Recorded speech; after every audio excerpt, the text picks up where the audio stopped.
Hello, everyone, and welcome to our weekly world session. It is 5 of 5, May 5th, 2026. And today, all of us here in our group that gets together to have a little talk before we start doing the world session, we brought up anxiety and actually working with our heart center. So some of you, it might be the physical heart, some of you, it might be the heart center that you feel a lot more. Just remember all of it is being worked with. Now, anxiety, once it starts to move, it tends to go towards the heart. And that's where we get our heart palpitations. We freak out. We feel like we're suffocating. We feel like we're panicking, all of that kind of stuff we want to work through. So let's start with the the covering of the heart. I already gurgled. Wow. Okay. I already had a nice belly gurgle. So the covering of the heart, just as a focusing tool, it's just this big black goo. Okay, big black goo. I don't care how loving you feel you are, how compassionate you feel you are, how empathetic. It doesn't matter. This black goo needs to have our attention. Now, you might have a drop of it. You might have a big bunch of it. I don't, it doesn't really matter, does it? Some people could have a big bunch of it, take it off, and it's done. If you're like me, I took off a big bunch, took off a big bunch, and I still see here, wow, there's still some black goo left on my heart. My nose is even leaking on this one. Fascinating.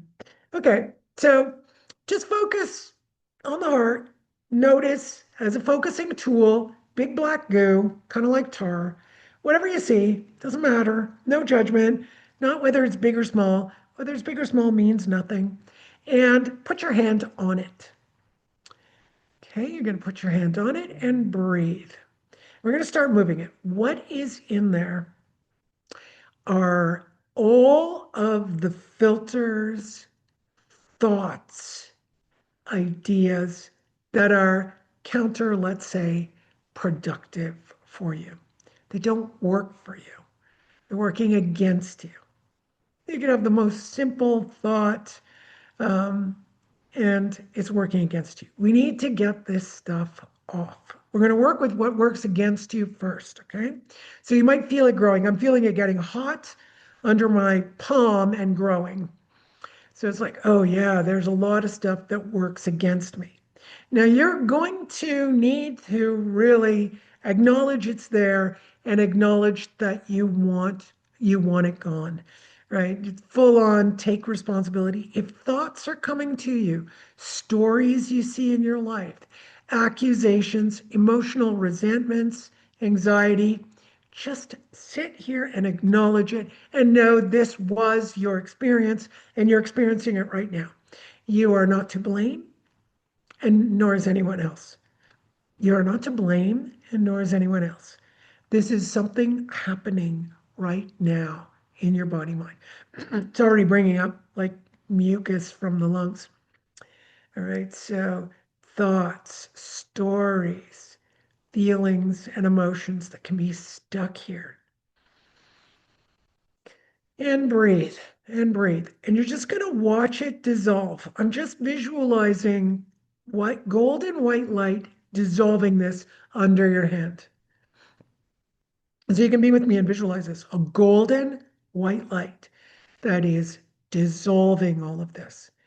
And when you feel like you've got, like it's dissolved into pieces and it's changed color, maybe it's turned white like ash, maybe it's gone golden, just start to pull it off.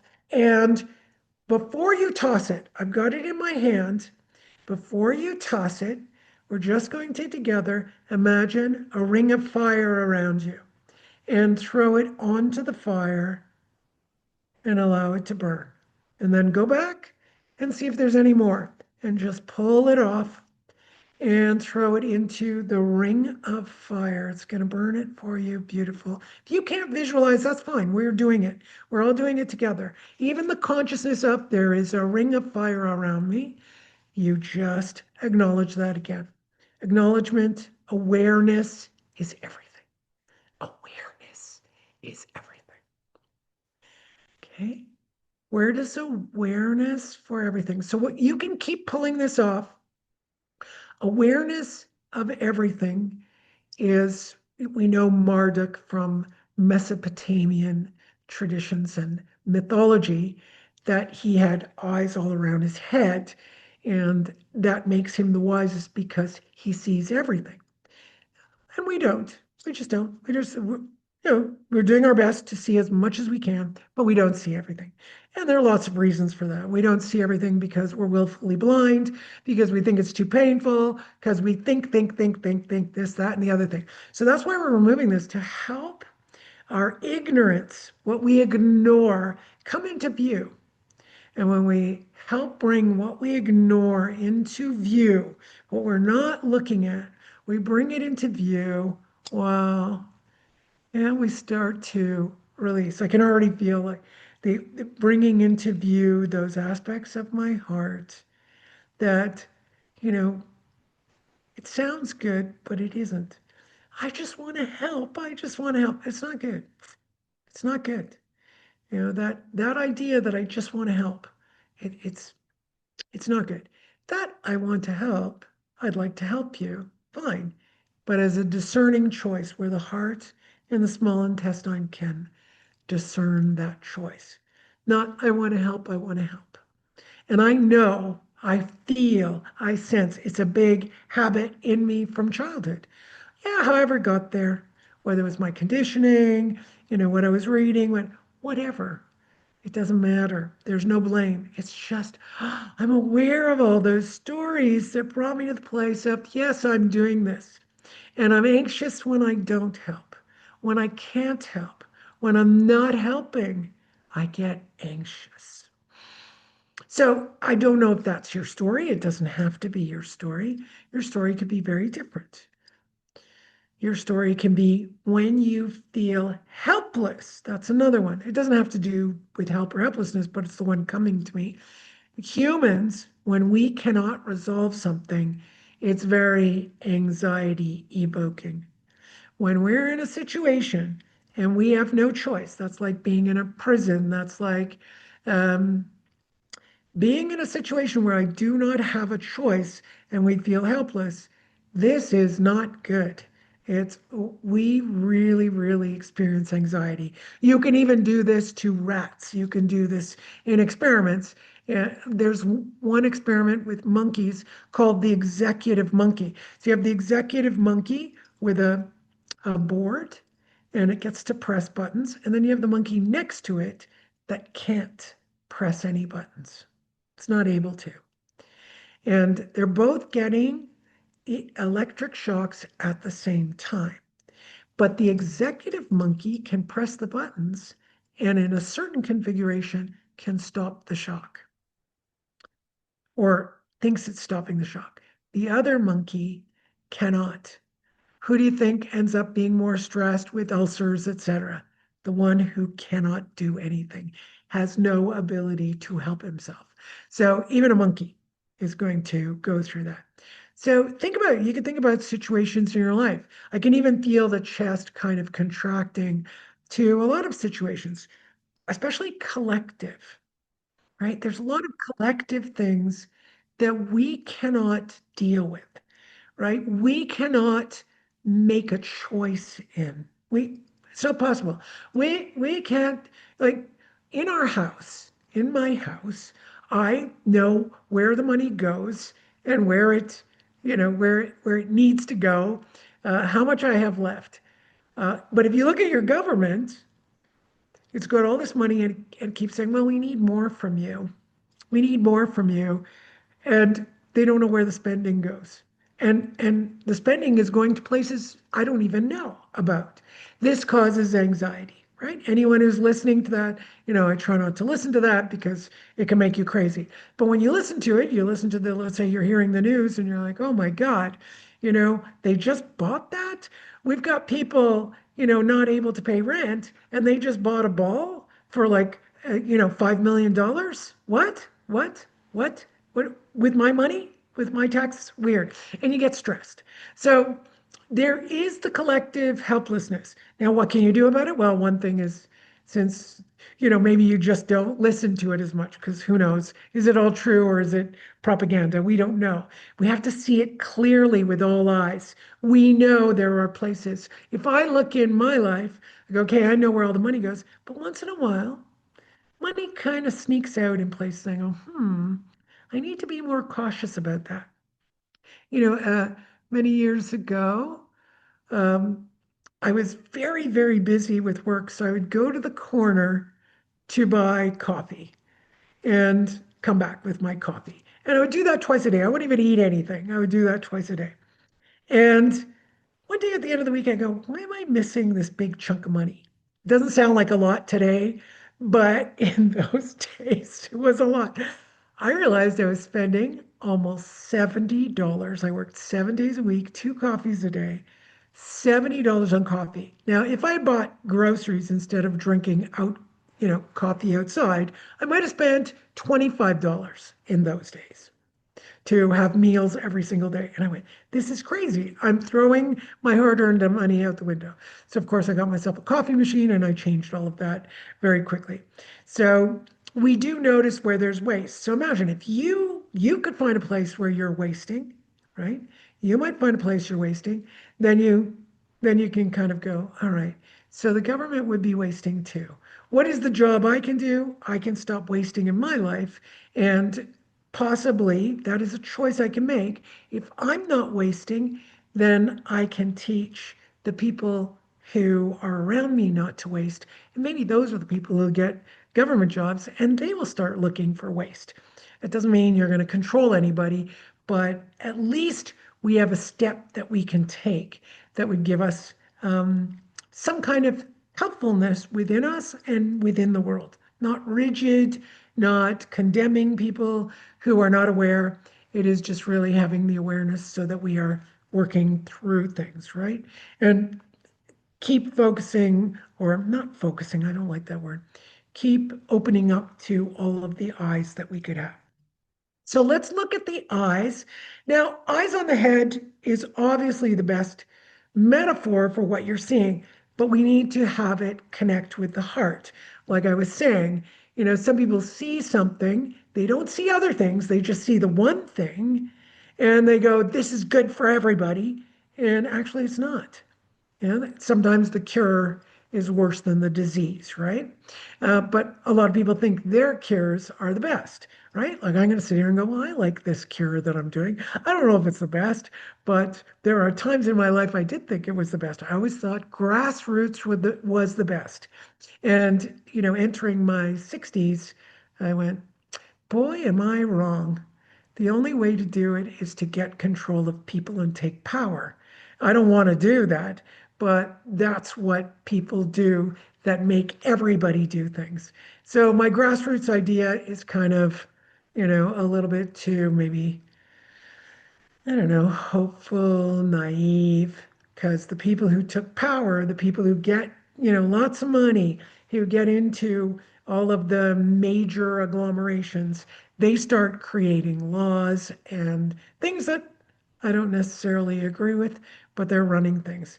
So I'm not saying this is the best, but it is my only step, and it's made my life better and the people around me better. It hasn't done to the entire world, but at least the vibration is going out to help and maybe transform in the future how these big, companies and people who are in them who can't see, they can only see what their mission is and can't see how that causes suffering to other people. Yeah.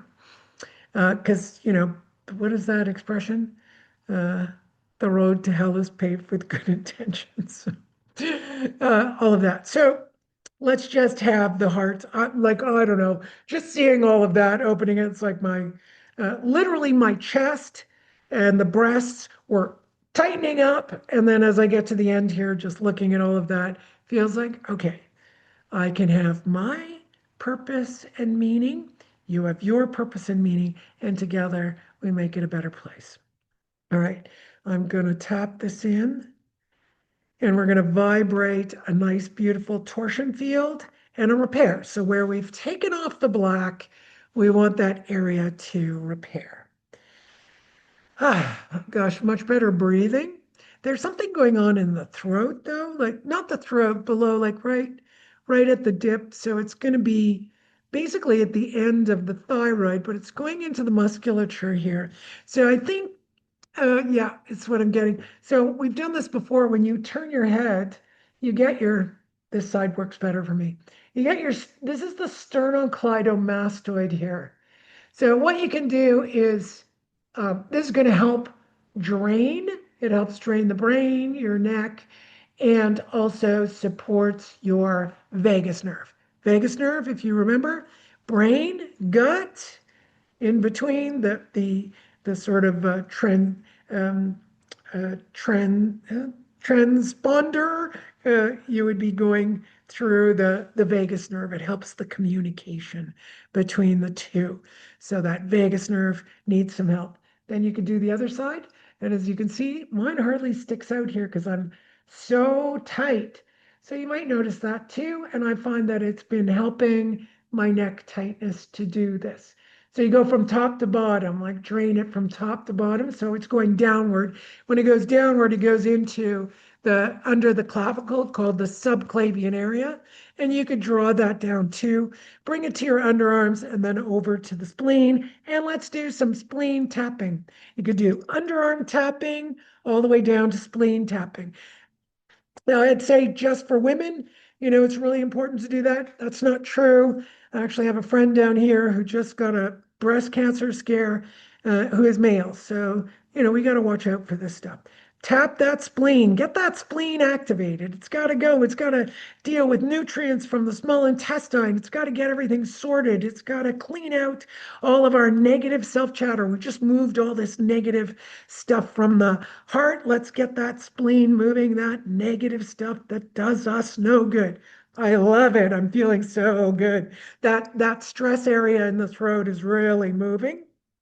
And I'm going boop, boop, boop, boop, boop to my spleen. It's like, oh, okay, it really loves doing that. Ah, okay, I'm gonna do you can do this if you like. I don't know if you I do this all the time. I love it. I take my fingers like that and I go under. So you have to exhale and relax and go under your rib cage and kind of go back and forth. So I go under, like dig under the rib cage and I go back and forth. There's fascia there connected to your diaphragm. Really helps breathing. And I go all the way along and then I go to the other side and I go back and forth right up there. Sometimes you could go really deep. Now that sitting is a little harder, I find lying down or standing, but sitting is quite difficult. Maybe it's because I'm talking too much. Yeah, if I relax back in the chair and stop talking, then I can get in better. So you can just stick just a little bit of your tips there, just goes right in. And really, sometimes you feel these crunchies in there. I had one crunchy over here, and you kind of rub it, and then the crunchy goes away, and that's like the fascia popping and the muscle popping. It's really nice, and it gets you to breathe a lot better, and also get that drainage going. And then we can balance all seven of the diaphragms. Nice deep breath. Let's get them all going. Ah, nice. Oh, I can really feel that pelvic floor diaphragm really vibrating. Feet, knees, respiratory diaphragm, shoulder diaphragm, end of the cranium diaphragm. And then there's one more and one more. Those two diaphragms, I forget their names already, but they are nice, helping the brain move and drain and get nutrition. Well, there we go, my loves. Have a great week. Please like, share, and subscribe. That really helps out the algorithm. If I'll ever get this channel off the ground, it would be nice. Could help us out, and we could do a lot more of this. All right. Thank you, everyone. Bye.